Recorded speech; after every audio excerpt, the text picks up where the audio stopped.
Hello and welcome to Restorative Justice. What's it all about? The goal of today's webinar is to introduce you to the philosophy and basic principles of restorative justice with a focus on how it works in schools. This is part of the Washtenaw Intermediate School District's webinar series, and we encourage you to take some time to explore the resources on the WISD's Restorative Justice page. As I mentioned, in this webinar, we will introduce you to the restorative justice philosophy, which is the foundation for all restorative practices and all applications of the restorative justice model. We will compare it with the traditional discipline approach so that you can see where we've been and where we're going or where we can go. We'll engage you in applying it to a situation of harm, and finally, we'll show you how restorative justice is working in a high school in Colorado. I'm your trainer, Nancy Schertzing. I come to you with over a decade of experience practicing restorative justice in the K-12 through university levels, working with students and the adults. I also have over a decade of experience in training educators and law enforcement officers, attorneys, and others to help them adopt the restorative philosophy and practices. Finally, I helped the Michigan Department of Education write the state board policy on reducing suspensions and expulsions. With that, we rewrote the model code of student conduct and also developed an online restorative justice training, all of which are available on the MDE website. So before we begin, we need to recognize some really important truths that underlie and inform the restorative justice philosophy and practices. As you'll notice as we go through these slides, we've cited the sources for the various lessons that we have here, but there are many additional experts across the world and lots and lots of great information available. Begin at the WISD Restorative Justice page and follow the links and see what else you can learn about restorative justice and applying it to your work and your life. So one of those first basic assumptions that we absolutely have to recognize when we're thinking about restorative justice is that we are all profoundly connected to each other. Restorative justice is based on the assumption, the knowledge that every person is worthy and relational, and every person has a dignity that deserves our respect. Evans and Vandering, we quote here, they put it, it's rooted in the values of respect, dignity, and mutual concern. And I think that's a lovely way of summarizing the idea that at its core, restorative justice is about relationships. Because of those relationships, because we are all so profoundly connected, when someone hurts or gets into a conflict with someone else, we all experience some harm. Howard Zehr, the founder of our current restorative justice movement, says that because we live in community, when we cause harm to others, we have an obligation to heal that harm or to clean up our messes. In fact, it makes sense, more sense, in fact, than relying on punishment to try to improve behaviors or conditions. So another thing that we need to make sure we understand that underlies all things about restorative justice is that many ancient cultures have been using restorative approaches to resolving conflict and misconduct for generations. Current restorative practices here in the United States are based on traditions from the Native American and First Nations people. But we also have family group conferencing, which is based on practices of the Maori people in the South Pacific, and Truth and Reconciliation Councils practiced in South Africa and Rwanda. These are just some examples of how restorative justice is used by ancient cultures throughout the world.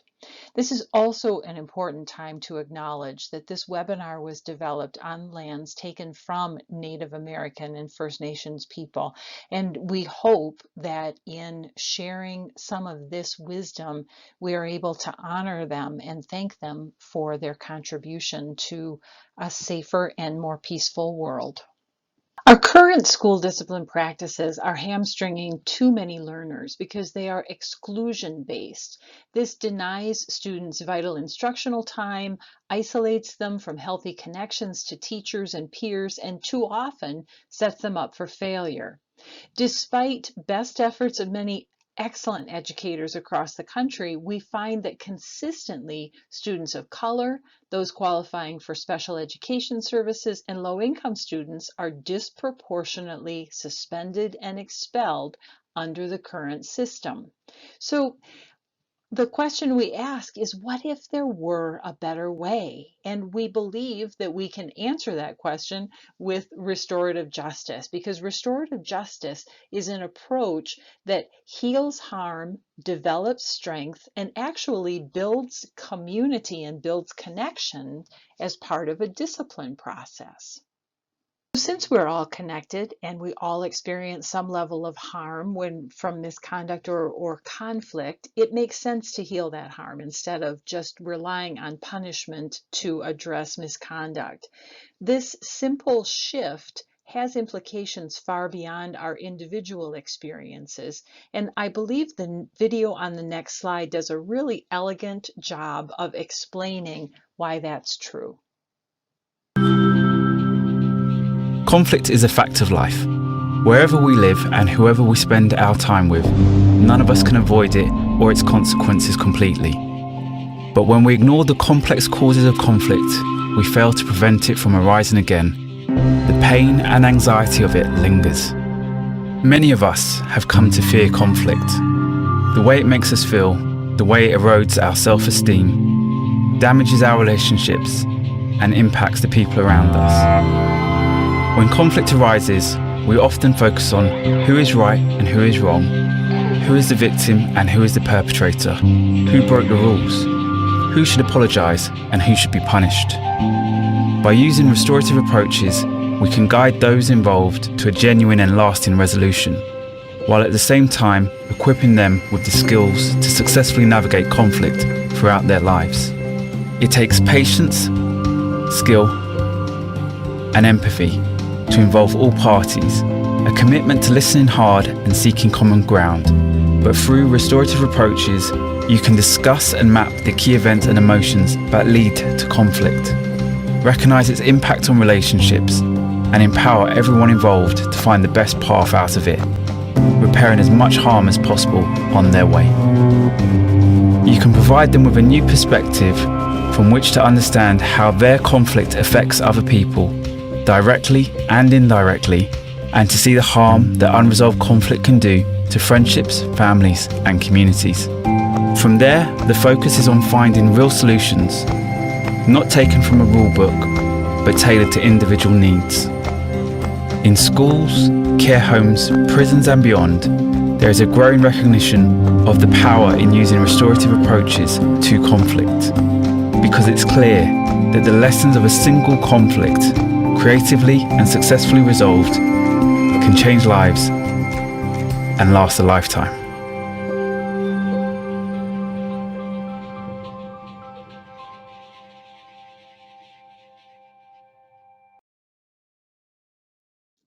So another way of examining and drawing a distinction between disciplines' different approaches is a comparison that Howard Zehr does. Zehr, the grandfather of this current restorative justice movement, says that in traditional discipline, a person who breaks a rule or engages in some sort of misconduct goes before an authority figure, and that authority figure has basically three questions. The first question that that person asks is, what rules have been broken? The second question, who did it? Oftentimes we have that answer if the person is standing there before the authority figure. And then the third question, what do they deserve? The answer usually comes from some sort of a discipline rubric. If that authority figure is a principal or someone in a school setting, it may come from sentencing guidelines. If the authority figure is a judge or in the judicial process, the criminal justice process. The overwhelming number of times in the traditional discipline system, The consequence is some form of punishment, and that punishment often includes being excluded or removed from your community. But as Howard Zehr then points out, in restorative justice, we come at exactly the same situation, but we're not so concerned about what rules were broken.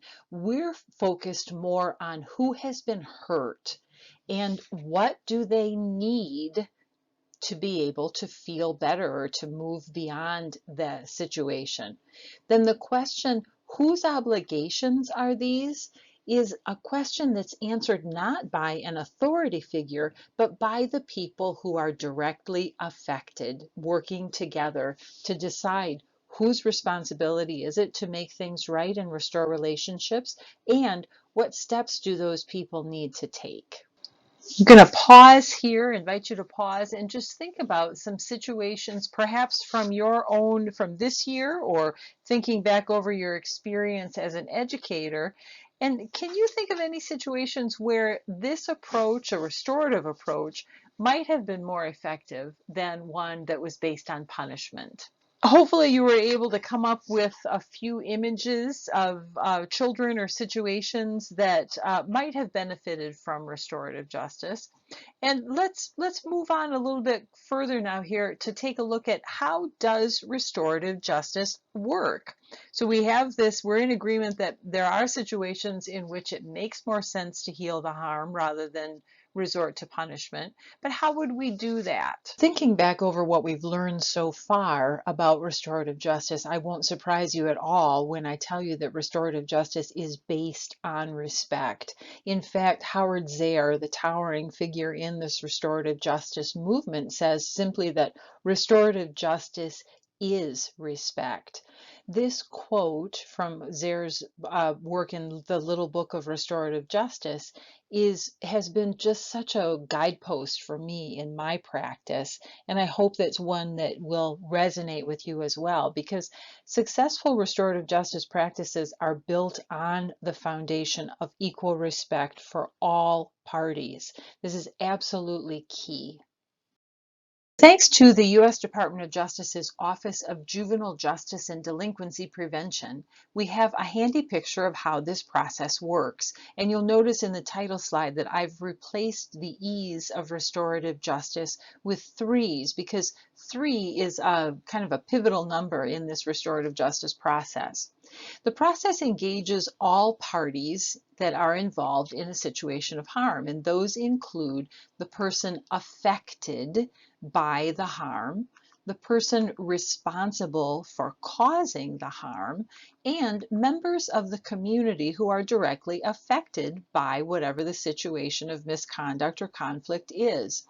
Those directly affected work together to develop solutions for how to address the situation in such a way that we are healing the harm and being able to help people move forward from there.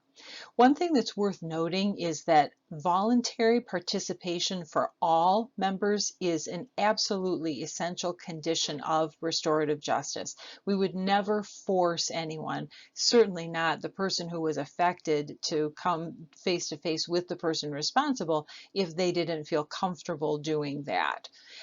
Also worth noting that on the barge triangle, you will see the terms which we have down in parentheses underneath the words affected. You'll see the term victim, and under the word responsible, you'll see the term offender. The reason we have those labels there is that the barge triangle actually does use those terms, but because we work primarily in schools and we understand how damaging labels can be, we choose to use the terms affected and responsible instead of the traditional terms.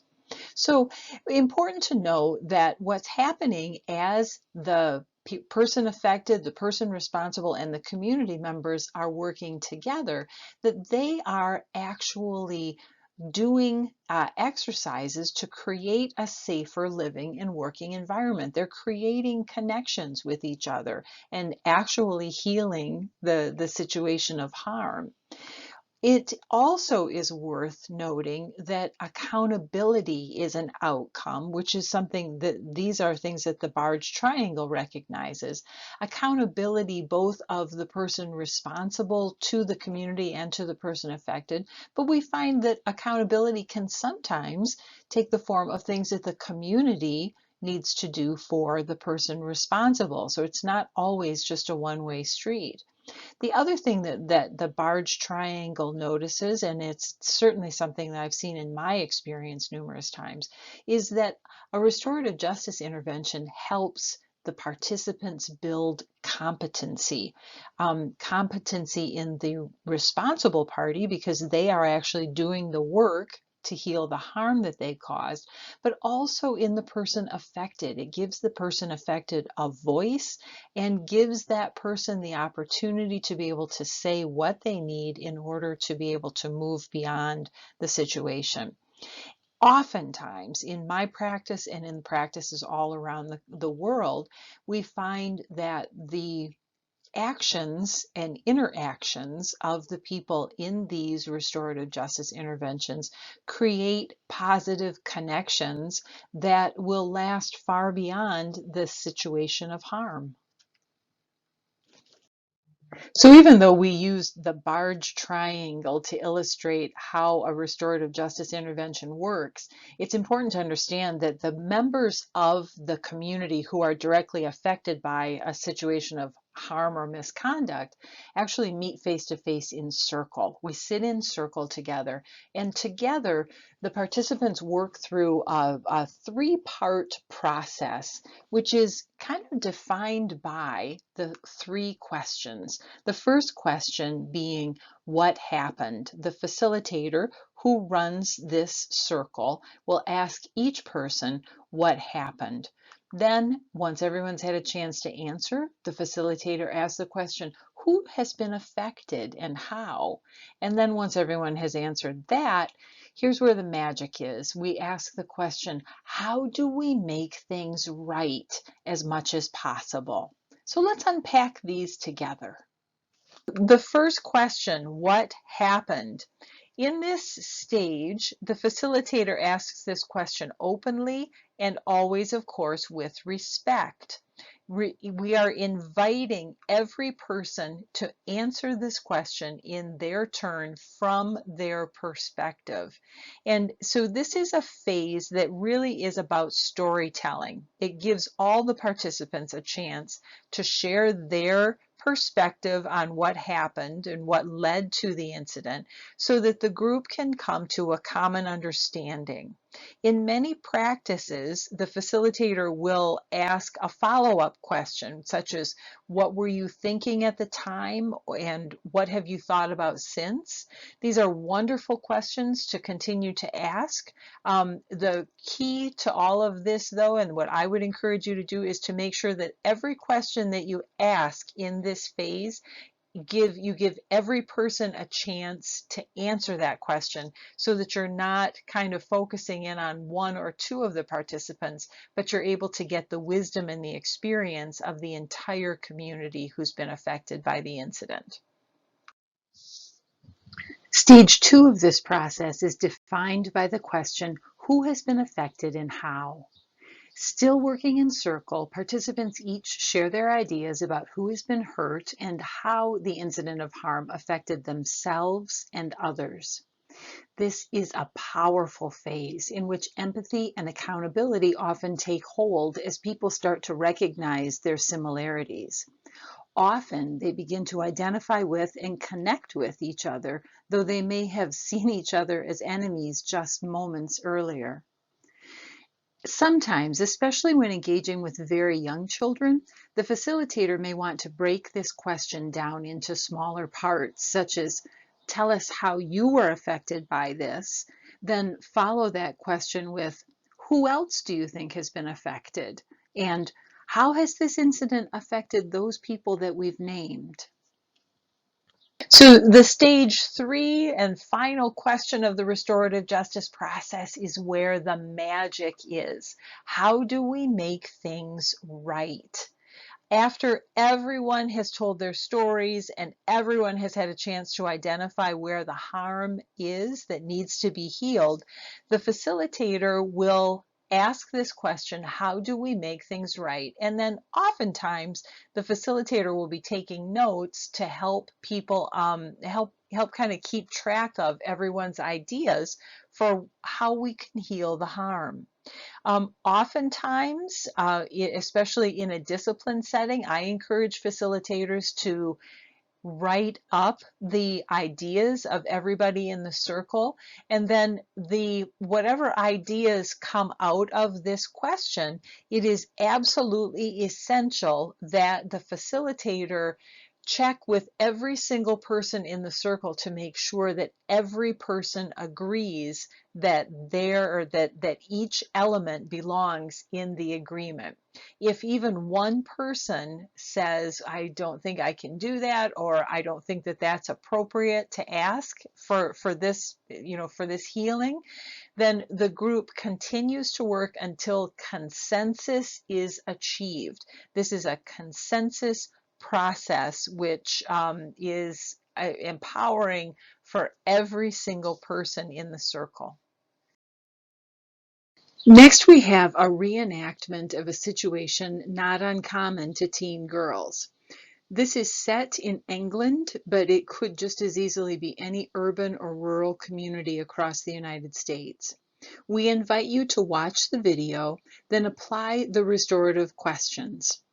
If you are with a group, form a circle and work through them together. We'd like you to consider how each participant might have answered these questions when they sat in their circle.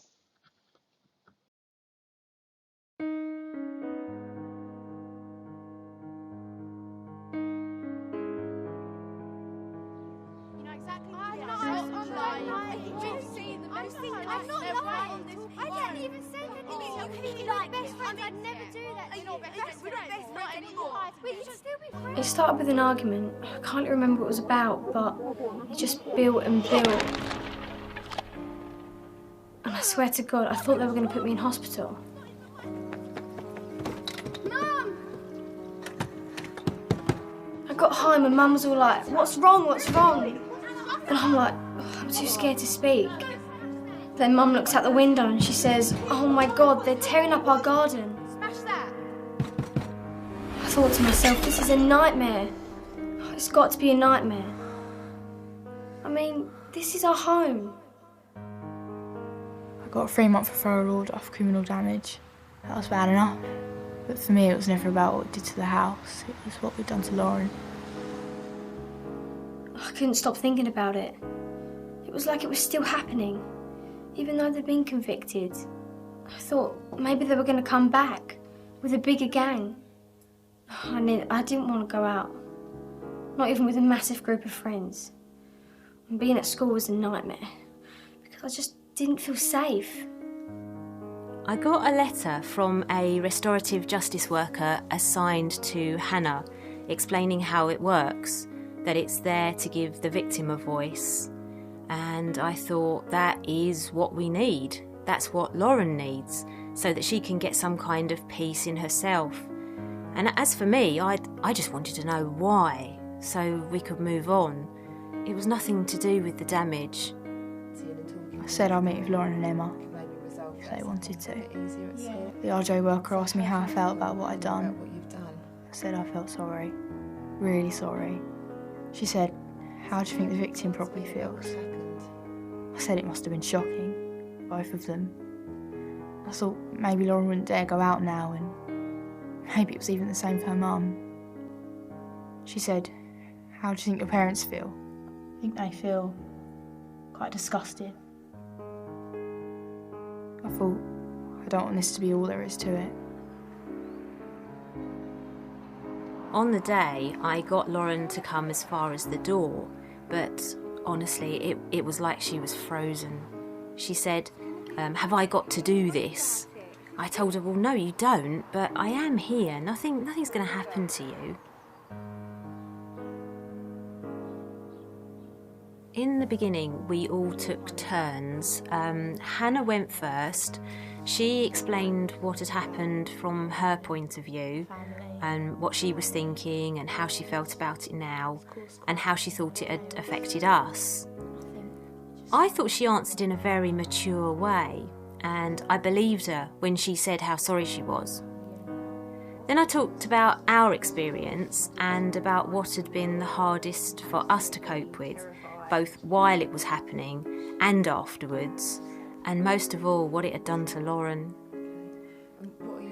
I was surprised because I didn't feel angry, because now I understood a bit more, and I also saw that there was no reason for it to happen again, and that made me relax.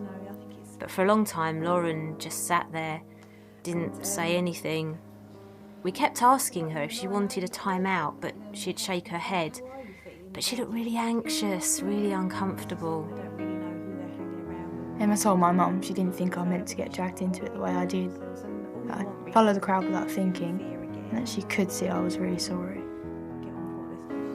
And then suddenly, out of nowhere, Lauren starts talking. I don't know, I just didn't feel threatened anymore. A lot less anxious, because the way everyone was being. My mum was being really positive, which helped me. And so now we're all talking away. My mum's talking to her mum, I'm talking to Hannah. At the end, Hannah goes over and gives Lauren a hug, and Lauren hugs her back. And maybe next week. I couldn't believe it, but it did feel right. On the way home, she's a changed person. She's Lauren again. And I'm thinking, this was so worth it. It meant we cleared the air, we could move on, and so could Hannah.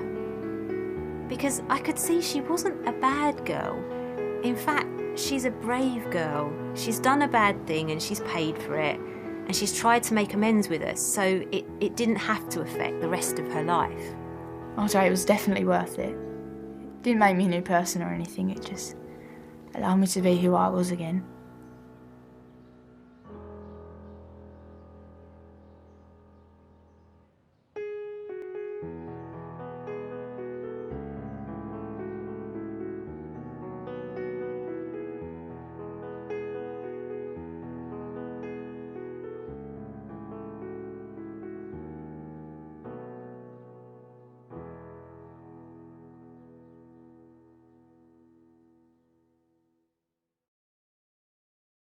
Special thanks to Essex Youth Offending Service for producing this video and posting it on YouTube. It was actually, I believe, developed by Deadline Communications from the UK. So now that you've watched the video, please use this restorative process to answer the questions that are listed below.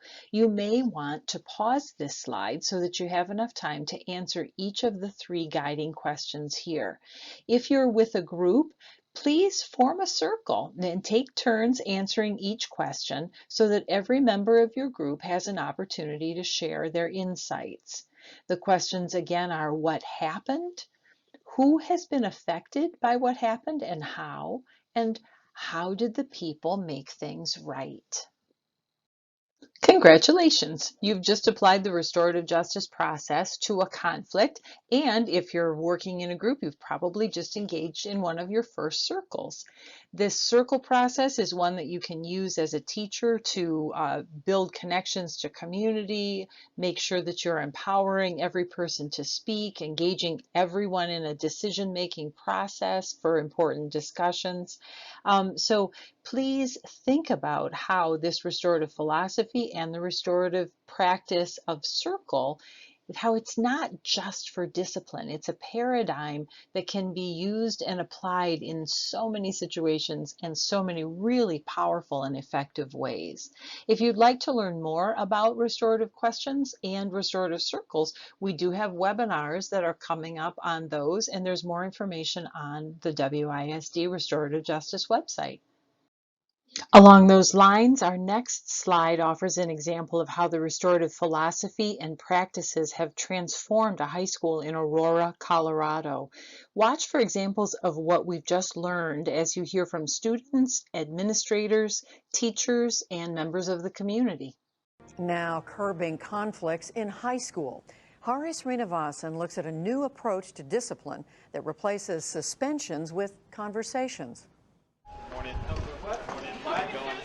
In Aurora, Colorado, Principal Matthew Willis welcomes the recent changes at Hinckley High School, where 75% of the 2,000-plus students qualify for free and reduced meals.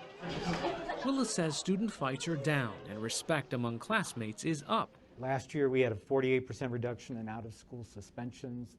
When it comes to physical altercations between students, in 2007-8 we had approximately 263 physical altercations, and so far for this year we've only had 31 physical altercations. So good morning, thank you for being here. The turnaround, he says, began when Hinckley High started using a form of discipline called restorative justice. Every single year over the last 3 full years that we've been doing restorative justice, you see significant declines in defiance, disobedience, and use of profanity.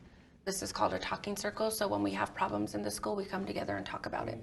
Now, when a minor altercation does occur, students, parents, and the dean face each other in a restorative circle. Restorative is that you bring back the kids, if it's student with student, or if it's student with staff, you restore the relationship. So if there's conflict or wrongdoing, we come together and we talk about it and we try to heal the harm that was caused from the incident. So thank you for everything you said so far, and now this is... Dean of Students Bonnie Martinez facilitates. We speak openly and honestly, but with respect. On the day we visited, 2 sophomore girls caught up in a physical fight were brought to a circle with their parents instead of being suspended. So this is our talking stick. So who's ever holding this is the ones talking and everyone else is listening. You say what happened from your point of view, and you say what happened from your point of view. And sometimes we don't always agree on all the facts or whatever. She called me the B word, and then we just started fighting. That's kind of a liar of you. She say to be honest, and I think you have to be honest. I was here, and she come walking to me, and so she started again. Students are asked to talk about the harm their actions may have caused, and Martinez requires everyone to sign an agreement. What do you take responsibility for? What do you think we could do to heal the harm that was caused? I'm sorry for having these problems that we've been having, and I don't want it to happen again. Okay. You're not going to be enemies, but you're going to treat others with respect. That, to some people, may be viewed as a soft discipline, especially if you look at the Western culture. You know, we're about war and violence. We're not about peace and harmony. But however, for those girls to come together and for their families to come together and talk about it and to really, you know, to express truly what happened, how did it affect me and others, what am I responsible for and how do I solve it, that's deeper than just writing up paperwork and one person goes their way and the other person goes their way and nothing was ever communicated. What do we know about anger? It's a secondary feeling. What is underneath anger? A lot of deeper emotions and feelings. At Hinckley, the restorative justice circles go beyond the dean's office. Peer mentoring classes use role-playing to teach students how to conduct circles on their own. How does it make you feel? It pisses me off that he's spreading rumors about me, but I didn't do nothing big. Sophomore Nice Smith thinks the circles bring better results than suspension. It used to be like you just get sent home for 5 days, but that doesn't resolve nothing. You just sit there and you come back with the same anger. When teachers don't resolve the harm by doing restorative justice, then that conflict is always there. And usually what will happen is kids will just stay angry. And I don't like that teacher, and so I don't care what you say, and they'll just disrupt. I'm deeply sorry about what's going on. Models like Hinckley's have gained national attention after the Obama administration in January directed school districts to scrap overly zealous zero-tolerance policies that led to automatic suspensions and criminal records. Such policies, the officials said, impacted minorities at higher rates. Colorado's legislature eliminated zero tolerance in schools in 2012. The ideas of traditional discipline don't exist anymore. When in the old days, when a student or a kid got into trouble, we would spank them. And we moved away from spanking because it no longer met the values of our society. The same is true with the traditional discipline where it's all about punishment. It's not about restoring relationships. It's not about taking responsibility for your actions. It's about punishment. And so that no longer fits the society of our future. What fits the society of our future is people coming together and working and solving problems together. Gracias. Mucho gusto. Gracias. And while Colorado is now ahead of the national movement, the state actually played a role in the making of zero-tolerance policies after the 1999 shootings at Columbine High School. Anytime you're in a school, you've got all these stakeholders. Sarah Park is the Director of Education for the Denver Foundation, one of the sponsors of Hinckley's Restorative Justice program. In Colorado, our zero-tolerance law was really in response to Columbine. And we were scared. We were all heartbroken. We were terrified, and we wanted to make sure kids were safe. And so we thought, well, let's do this. Let's make clear that this is non-negotiable. And that's really where the intention around zero tolerance came from. Unfortunately, the way it played out was in more negative educational outcomes. You can't learn if you're not there. And they also, there's studies linking suspension to incarcerations, and it's much more likely that a kid is suspended and repeatedly suspended that they'll end up in jail. And it's much more likely that if they're suspended even once in 9th grade, they're more likely to drop out. Aurora police officer Jake Bunch, who's assigned to Hinckley High School, says social media has accelerated his need to rely on personal connections that can come from restorative justice. With like Facebook and Twitter, information just spreads so quickly now that, you know, it's hard to stay on top of it because the kids know about something that's going to go down way before we could ever know.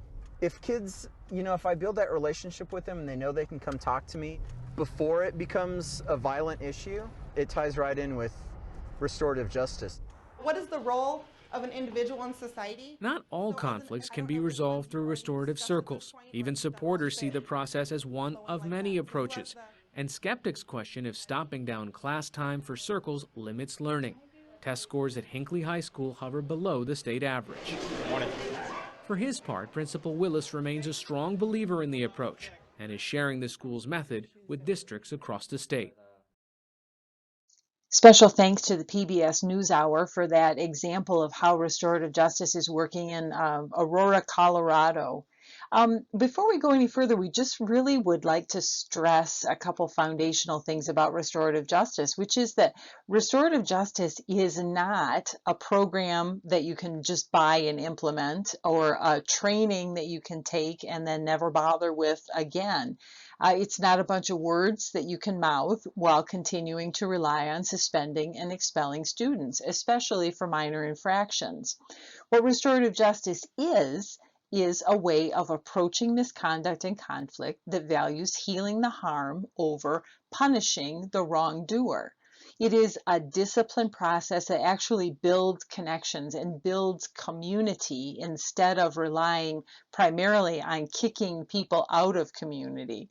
It is also a developmental process. It prioritizes empowerment over centralized authority imposing its decisions on the people who are most affected.